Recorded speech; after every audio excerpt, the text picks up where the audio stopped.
이 시간 저희들에게 주신 하나님의 말씀은 마태복음 26장 36절로 46절 말씀입니다. 이에 예수께서 제자들과 함께 겟세마네라 하는 곳에 이르러 제자들에게 이르시되 내가 저기 가서 기도할 동안에 너희는 여기 앉아 있으라 하시고 베드로와 세베대의 두 아들을 데리고 가실새 고민하고 슬퍼하사 이에 말씀하시되 내 마음이 매우 고민하여 죽게 되었으니 너희는 여기 머물러 나와 함께 깨어 있으라 하시고 조금 나아가사 얼굴을 땅에 대시고 엎드려 기도하여 이르시되 내 아버지여 만일 할만하시거든 이 잔을 내게서 지나가게 하옵소서. 그러나 나의 원대로 마시옵고 아버지의 원대로 하옵소서 하시고 제자들에게 오사 그 자는 것을 보시고 베드로에게 말씀하시되 너희가 나와 함께 한 시간도 이렇게 깨어 있을 수 없더냐. 시험에 들지 않게 깨어 기도하라. 마음에는 원이로되 육신이 약하도다 하시고 다시 두 번째 나아가 기도하여 이르시되 내 아버지여 만일 내가 마시지 않고는 이 잔이 내게서 지나갈 수 없거든 아버지의 원대로 되기를 원하나이다 하시고 다시 오사 보신즉 그들이 자니 이는 그들의 눈이 피곤함 일러라. 또 그들을 두시고 나아가 세 번째 같은 말씀으로 기도하신 후에 이에 제자들에게 오사 이르시되 이제는 자고 쉬라. 보라 때가 가까이 왔으니 인자가 죄인의 손에 팔리느니라. 일어나라 함께 가자. 보라 나를 파는 자가 가까이 왔느니라. 아멘. 오늘 예배의 자리 또 주님을 만나는 이 자리에 오신 여러분을 예수님의 이름으로 환영하고 축복합니다. 우리 옆에 계신 분 축복 한번 하겠습니다. 꼭 주님을 만나는 귀한 시간 되시기 바랍니다.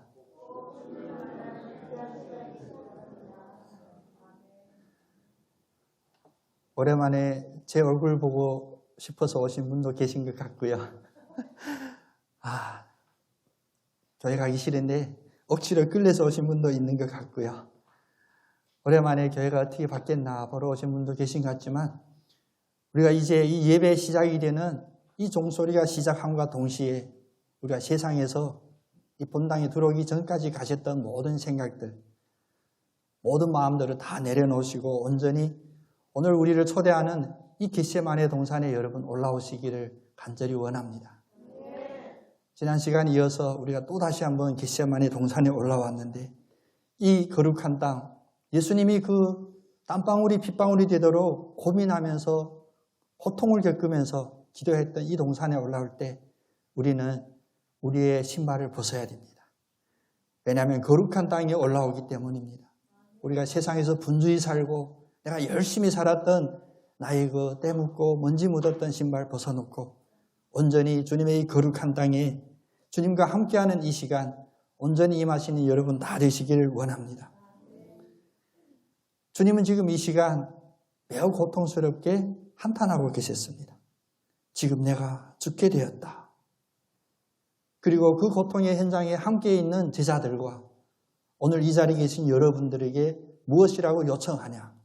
오늘 38절에 보니까 여기 머물러 나와 함께 깨어 있으라 하십니다. 우리는 이 자리에 함께 있고 깨어 있고 그 예수님의 그 모습을 우리는 바라보아야 됩니다. 주님께서는 왜 우리들이 깨어 있기를 원하셨을까요?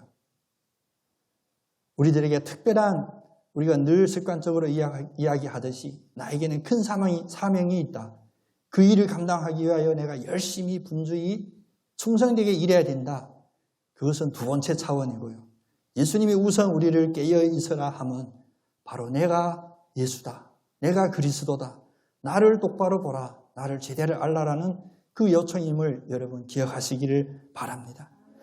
또 우리가 이 세상에서 시험을 당하고 또 고난을 당하고 가끔은 육신의 연약함 때문에 고통을 당할 때 우리가 깨어 있어야 우리가 기도할 수 있고 기도해야 주님을 만날 수 있고 주님의 손을 붙잡을 수 있고 또 그 역경들을 그 시험들을 이길 수 있기 때문입니다. 사실 우리의 손에는 칼도 필요하고 방패도 필요해요. 왜? 영적인 전쟁에 나가려면 칼도 방패도 필요합니다. 그런데 우리가 손에 잡히는 것 다 사용한다 할지라도 그것이 단지 방패뿐이라면 우리는 완전한 승리를 거둘 수가 없습니다. 주님은 우리들에게 우리의 능력은 미약하지만 이길 수 있는 그 검을, 그 창을 우리에게 허락해 주십니다. 오늘 이 겟세마네 동산에서 우리 육신으로 바라볼 때는 연약한 모습, 고통스러워하는 모습을 우리에게 보이는 듯 하지만 오늘 주님은 이 세상의 모든 시험과 모든 역경을 이길 수 있는 그 창검을 우리에게 허락하는 그런 본을 보여주십니다. 그 본이 무엇이냐? 바로 기도였습니다. 기도. 우리의 가장 강력한 공격할 수 있는 그 창검이 바로 기도라는 것입니다. 예수님은 우리를 오늘 요청합니다. 일어서 깨어서 나를 보라. 무엇을 보냐? 주님이 기도하는 그 모습을 보라고 요청하는데 우리가 주님의 이 모습에서 적어도 다음과 같은 세 가지 모습을 볼 수 있습니다. 주님은 기도할 때 그 기도가 매우 외로운 기도였습니다. 그래서 내 자신에게, 자기 자신에게 한번 정신 차릴 수 있도록, 깨어있을 수 있도록 자기 자신에게 한번 간곡히 이야기해 보겠습니다. 기도는 외로운 것입니다. 예수님은 제자들을 동산 밑에 남아있으라고 했어요. 그 전에 보면 수천 명을 오병이어 그런 역사를 일으켜서 따라오는 그 수천 명을 다 뒤로 제치고 제자들만 데리고 떠나셨던 예수님은 오늘 이 겟세마네 동산에 올라올 때 제자들마저도 동산 밑에 남아있으라고 그랬어요. 그리고 본격적인 기도를 시작할 때 베드로와 야고보와 요한 이 세 명만 데리고 이 동산에 올라옵니다. 그런데 그들마저도 이제 기도를 시작하는 그 시점이면 누가복음에 보면 돌을 던질 만큼 먼 그 거리에 너희들이 남아있어라. 멀리서 바라보라 라고 하셨습니다. 여러분, 우리가 시험을 당하고 고난을 당할 때 우리들은 늘 이 예수님처럼 고독의 외로운 기도를 드려야 됩니다. 혹시 우리한테 익숙하지는 않을 수도 있습니다. 왜? 우리는 합심하여 기도하고 모여서 기도하고 함께 기도하는 것 특히 한국 정서에게 맞았었는데 오늘 이 예수님의 모습에서는 우리는 이 외롭고 고독한 기도를 보아야 됩니다. 이 고독은 어떤 고독이냐? 옆에 사람이 없는 고독이 아니라 하나님과 1대1로 만나는 하나님과만 만나는 그 고독을 이야기하는 것입니다. 내가 겪는 시험이 나의 개인적인 것처럼 내 문제를 해결할 수 있는 그 방법도 내 개인적으로 하나님 앞에 1대1로 서야 됩니다. 개인적인 기도는 꼭 마치 하나님께서 우리에게 그 권세로 허락했듯이 하늘의 문을 여는 열쇠이기도 하고 지옥으로 향하는 문을 잠글 수 있는 열쇠이기도 합니다. 개인적인 기도, 고독 속의 기도, 자기를 지키려면 방어만 할 뿐만 아니라 창검, 예리한 검으로 일당백으로 싸울 수 있는 이 기도, 고독한 기도라는 이 무기를 장착하는 여러분 다 되시기를 원합니다. 가족과 함께하는 기도 필요합니다. 또 성도들 여럿이 합심하여 기도하는 것 필요합니다. 또 교회 안에서도 통성으로 부르짖는 기도도 필요합니다. 그런데 이런 기도들마다 다 그 기도의 제목에 따라 그 상황이 달라요. 나라와 국가, 민족, 큰 기도할 땐 온 나라, 온 민족이 함께 기도해야 되고요. 이제 내 개인적으로 당하는 이런 시험들, 유혹들을 위해서는 또 골방에서 하나님 앞에 고독하고 외로운 이 기도도 드려야 됩니다. 고독한 기도는 개인적인 헌신입니다. 그 무엇보다도 가장 하나님이 기뻐하시고 받으시는 그 헌신입니다. 그곳에서는 하나님 외에는 아무도 교통하지 않고 하나님 외에는 아무도 듣지 않는 그 자리이기 때문입니다. 사실 우리가 시험이나 어려움에 당하면 연약해지죠. 그 연약해지는 표현이 남녀를 물러나고 나이 많고 적고를 물러나고 눈물부터 흘러요. 마음이 연약하면 눈물이 흘러요. 그리고 도움이 절실히 필요합니다. 근데 잘 생각해보면 우리는 누군가에게 도움을 요청할 때 사실 100% 신뢰로 다가가는 경우들이 매우 적었습니다. 저분이 나의 문제를 해결해 줄 거라는 그런 100%의 신뢰를 가지고 다가가기보다도 내 마음을 알아줬으면, 내가 얼마나 아픈지 당신 알아줬으면 그런 마음으로 다가갈 때가 많습니다. 그래서 누군가가 공감해주고 얼마나 힘들었겠냐, 그 상황을 내가 이해할 것 같다, 그 마음에 오히려 무너지고 눈물이 흐르고 위로를 얻는다고 합니다. 그런데 사람을 찾아서 이야기하고 사람으로부터 받는 이런 이야기들이 우리에게 궁극적인 도움이 될까요? 정답은 정해져 있습니다. 그런 것은 꼭 많지 진통제를 맞은 그 환자처럼 잠깐은 느끼지 못하도록 통증이 완화될 수는 있겠지만 치료는 되지 않습니다. 누가 치료할 수 있냐? 바로 당신이 고독하게 외롭게 일대로 만나는 그 하나님만이 우리를 치료해 줄 수가 있습니다. 그래서 우리가 구약 성경의 시편에 보면 시편이 사실 기도문이잖아요. 시편의 그 기도를 보면 다 우리 하나님하고 부르기 먼저 내 하나님, 내 주여 1대1의 기도인 것을 우리가 볼 수 있습니다. 내 하나님께 간구하오니 내게 응답하시고 내 이 모든 어려움 속에서 구하여 주시옵소서. 분명히 개인적인 1대1의 기도입니다. 또 나는 하나님께 부르짖으리니 여호와께서 나를 구원하시리라. 역시 개인적인 기도입니다. 오늘 겟세마네 동산에서 주님은 또다시 한번 외롭고 고독한 이 기도를 우리에게 본으로 보여주십니다. 이 영적인 고독함, 이 기도의 외로움, 여러분 두려워하지 마십시오. 그 자리가 바로 여러분이 가장 풍성해지고 가장 확실한 도움을 받는 축복의 자리, 축복의 시간이 될 줄로 믿으셔야 됩니다. 예수님께서 시험을 이기기 위하여 이렇게 고독한 기도를 드렸듯이 우리는 잠깐 이 세상의 육신적인 관계에 내려놓고 그것이 혹시 우리의 부모, 자식, 형제, 자녀라 할지라도 잠시 내려놓고 하나님 앞에 고독하게 외롭게 나가는 그 기도의 자리에 여러분 들어가시기를 바랍니다. 두 번째로 예수님께서 드렸던 이 기도는 겸손함의 기도였습니다. 겸손함의 기도. 마태복음은 예수님이 얼굴을 땅에 대시고 기도하셨다라고 표현하죠. 누가복음은 무릎을 꿇었다라고 표현합니다. 우리가 무릎을 꿇든지 머리가 땅에 닿든지 그것이 다 우리의 겸손한 모습을 보여주는 그런 자세입니다. 그렇다면 무엇이 만왕의 왕이신 그리스도이신 예수 그리스도를 이렇게 겸손하게 만들었을까요? 그 얼굴이, 그 머리가 땅에 닿도록 만들었을까요?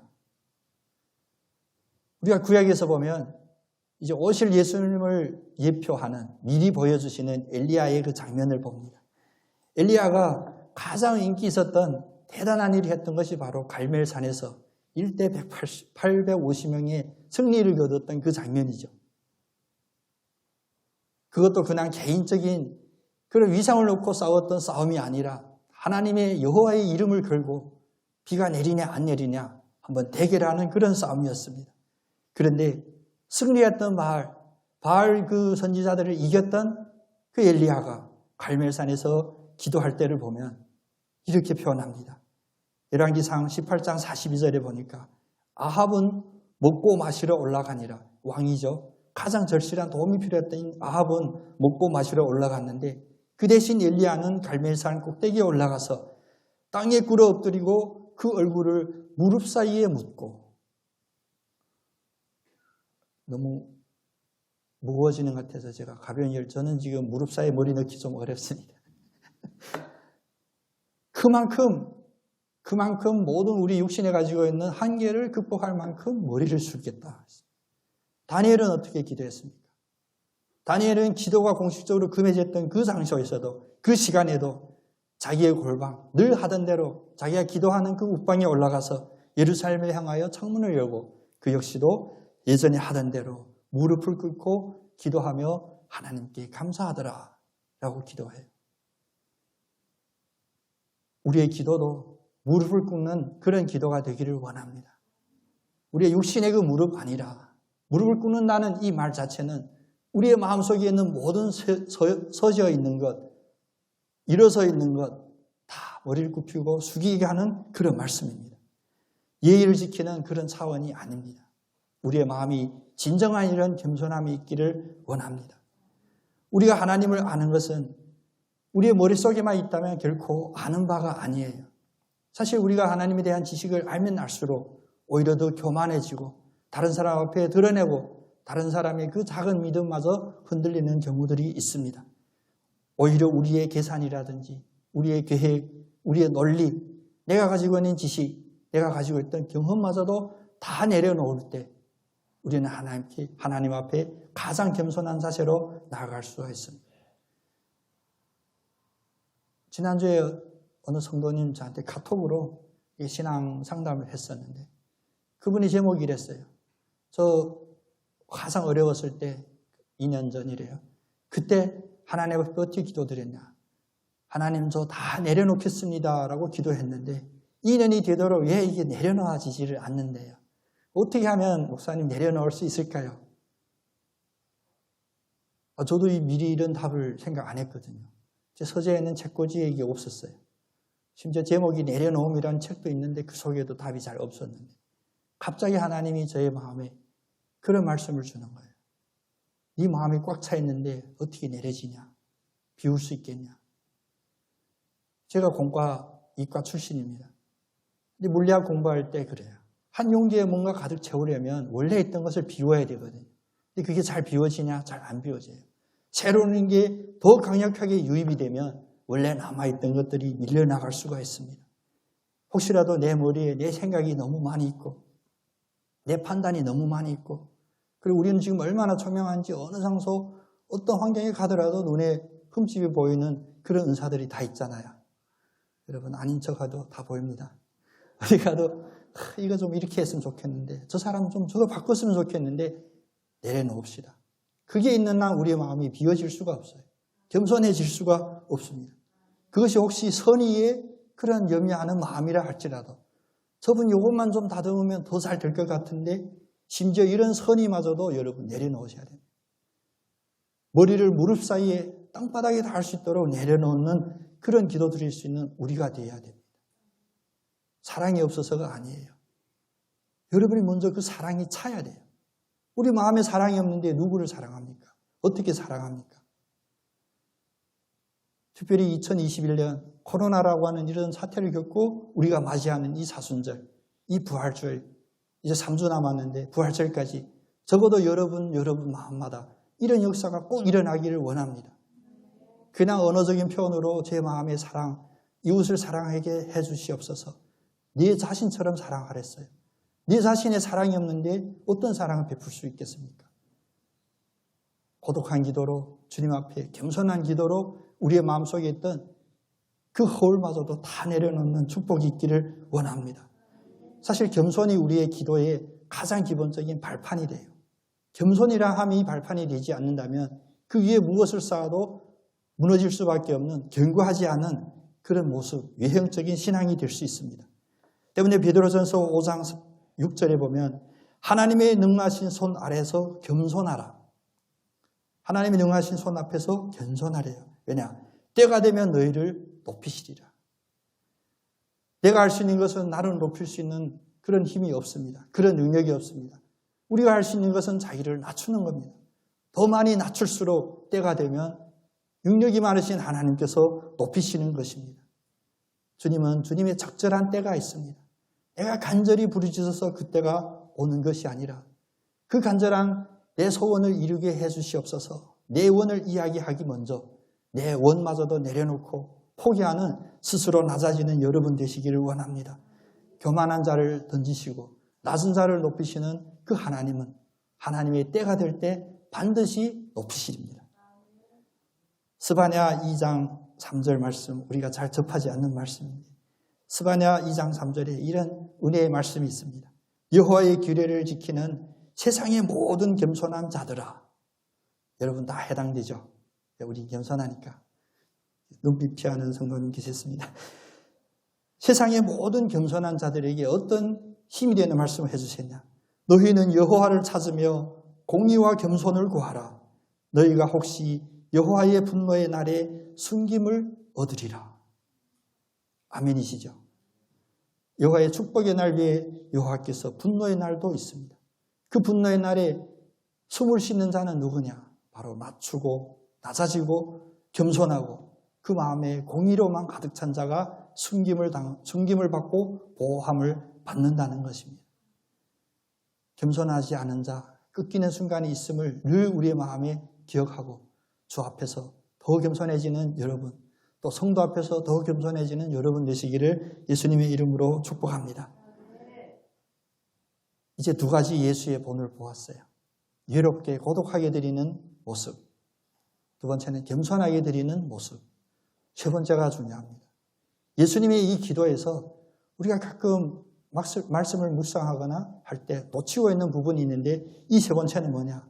예수님은 지금 아들로서 기도를 드립니다. 너무 중요하면 반복해야겠죠? 여러분 한번 같이 고백해 보겠습니다. 아들로서 드리는 기도. 예수님은 기도를 시작할 때 내 아버지여 라고 시작합니다. 내 아버지여. 마가복음은 아바 아버지라고 표현했죠. 아바 아버지. 우리도 주님이 가르쳐 주신 기도를 우리가 고백하지만 하늘에 계신 우리 아버지여. 아버지로부터 시작해요. 이거 무슨 말이냐? 기도에서 가장 중요한 것은 사실 기도 드리는 나도 중요하지만 기도를 받으실 그 대상이 중요한 거예요. 누가 이 기도를 받느냐가 중요한 겁니다. 사실 이 세상에 보면 민족을 제외하고 민족을 물러나고 나라를 물러나고 어느 나라 어느 지역에 있는 누구든지 다 기도를 해요. 다 기도를 합니다. 자녀를 위하여 기도하고 자기의 형통함을 위하여 기도하고 건강을 위하여 기도하고 그런데 이렇게 모든 이가 기도한다 할지라도 왜 참 기도가 있고 신령과 진정으로 드리는 기도가 있냐? 바로 그 기도를 받는 대상이 누군가에 따라서 그 질은 완전한 차이가 있기 때문입니다.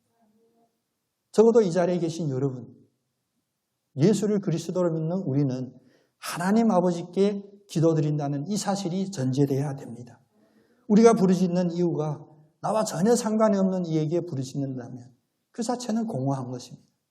그러면 기도하는 이와 기도받는 이 사이에 가장 확실하고 친밀한 그 관계는 무엇일까? 바로 하나님 아버지와 그 자녀된 우리, 이 사이가 가장 확실한 관계가 됩니다. 이 관계가 분명해져야 되죠. 그래서 좀 어려운 용어로 쓰면 우리의 정체성, 너는 누구냐 이런 얘기 하는데 제일 쉽게 얘기하면 자녀가 부모에게 드리는 듯한 이 관계가 우선 형성이 돼야 돼요.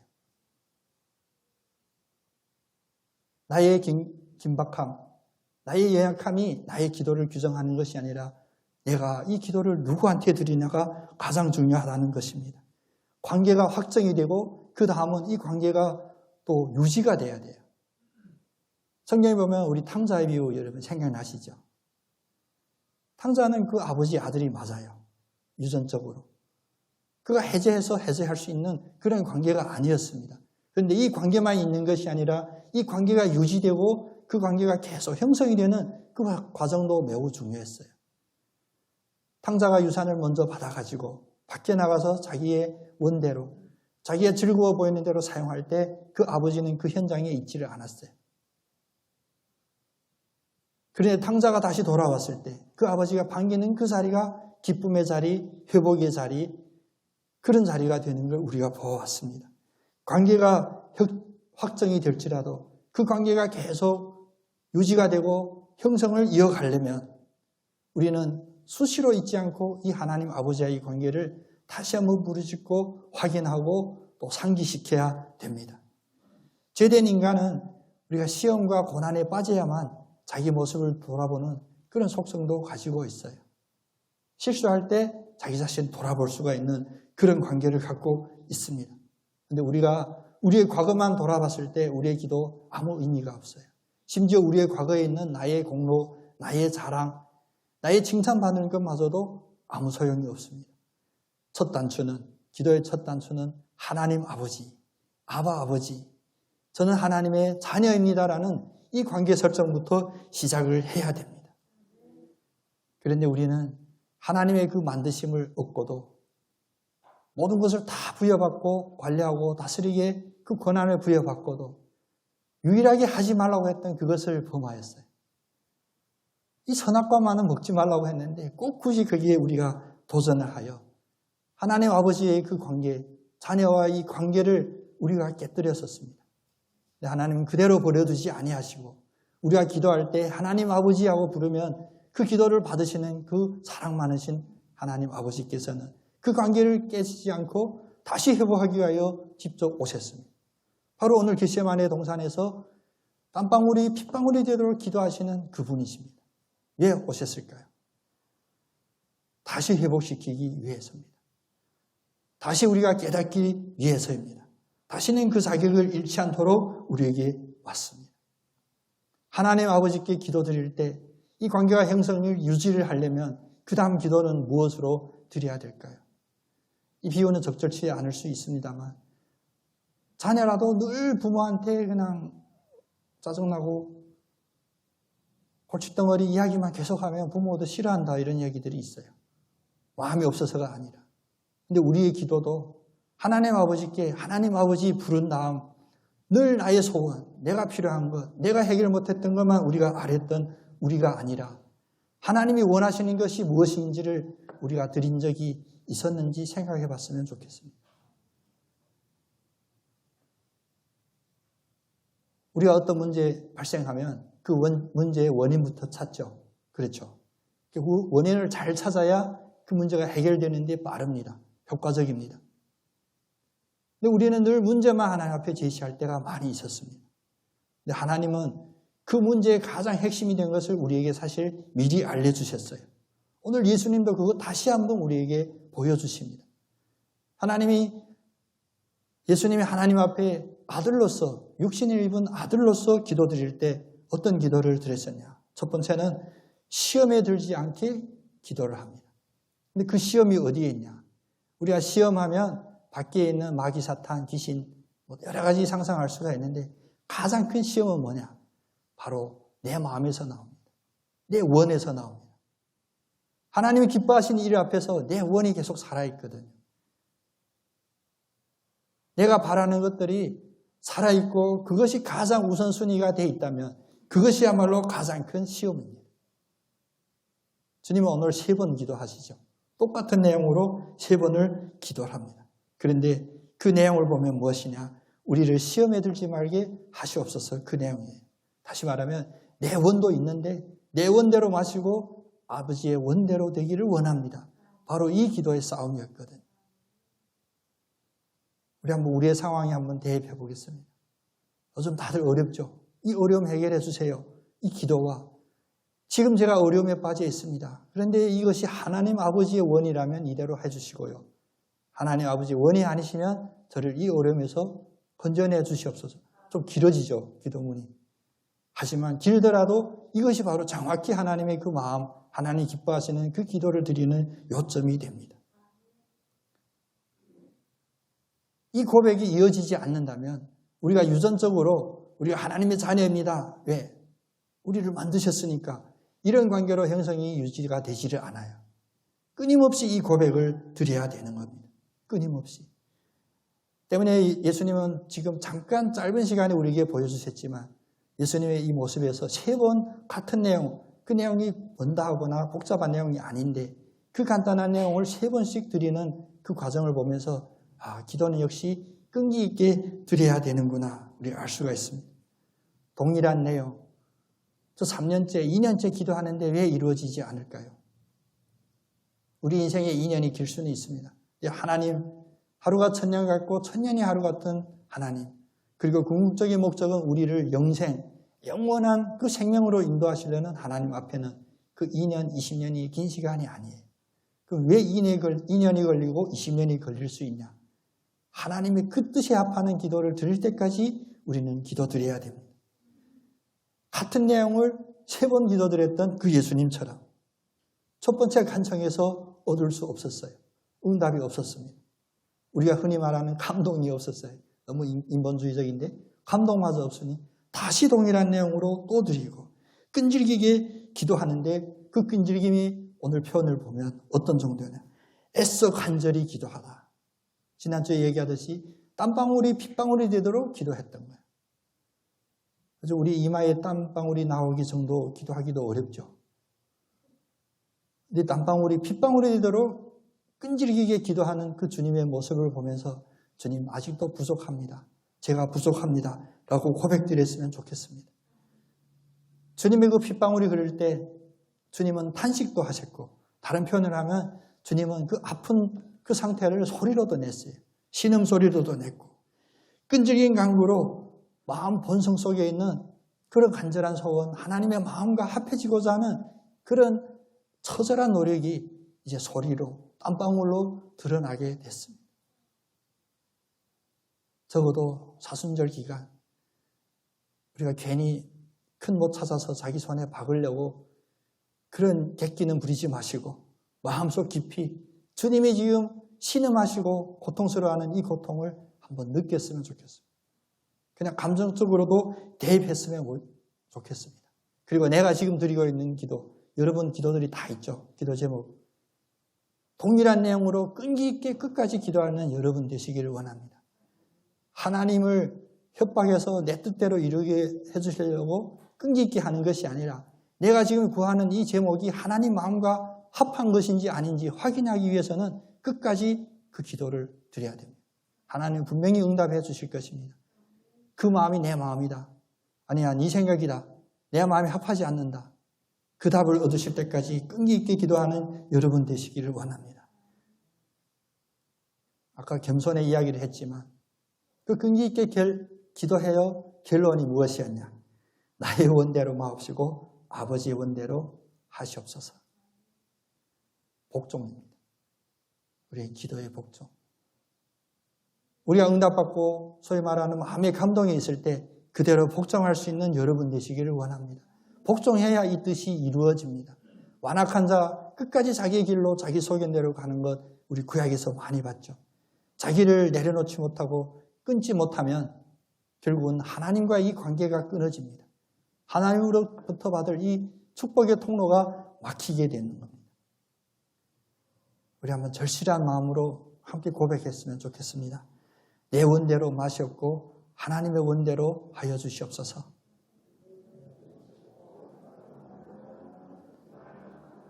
이것이 바로 겟세마네 동산에서 예수님이 3번이나 기도했던 그 내용입니다. 나의 뜻대로가 아닌 아버지의 뜻대로 하게 하여 주시옵소서. 늘 이런 기도를 드리면 우리는 깨어 있을 수밖에 없어요. 왜? 이것을 긴장관계라고 그러거든요. 우리는 편하면 긴장관계가 없으면 우리가 졸릴 수도 있고 나태해질 수도 있어요. 근데 이런 긴장관계, 늘 내 마음의 뜻과 내 이 살아있는 현실하고 그 뒤에 계신 하나님의 뜻과 맞지 않을 때 우리는 이런 믿음의 긴장관계가 있는 거예요. 그래서 늘 기도. 안타깝지만 우리가 모든 일이 다 편하면 기도 안 합니다. 여러분 지금 마스크 때문에 표정 다 감추고 있지만 우리 인정해야 돼요. 우리 편하면 기도를 안 합니다. 어떤 이유는 엄청난 기도를 해야 돼요. 왜? 고통이 그를 기도하게 만드니까. 하나님 왜 이러십니까? 할 수 있어요.